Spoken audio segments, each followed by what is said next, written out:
It is often talked about, rightfully so, why Trump would be so disastrous as president once again because of who he is, what he stands for. Something I mentioned before, though, in the past is we can't forget about the danger of, yes, all those things, and when it comes to a second Trump term, who he surrounds himself with.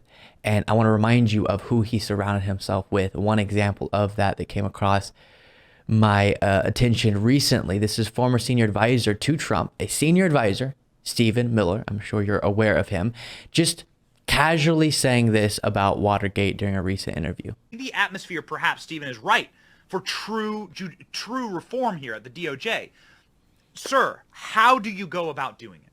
Well, the first and most important thing is to reestablish what is known as the unitary executive. So this goes back to the Watergate era. And now we obviously know, looking back on it now, of course, that was a deep state coup against Richard Nixon. But this goes back to the Watergate era. Because why not? It wasn't the wrongdoing of Richard Nixon, the spying. It was a deep state coup.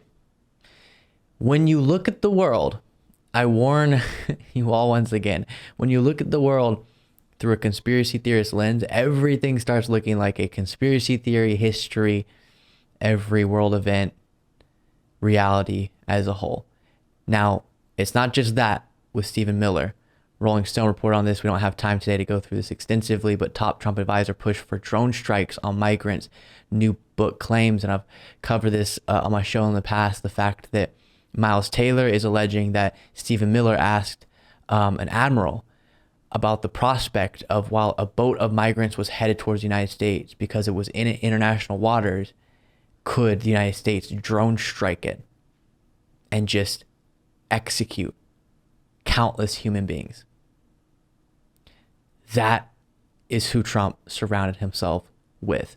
Incredibly dangerous, detached from reality, clearly, and deranged.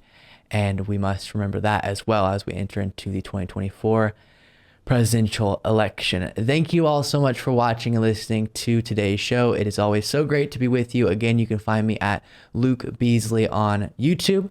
I will see you very soon.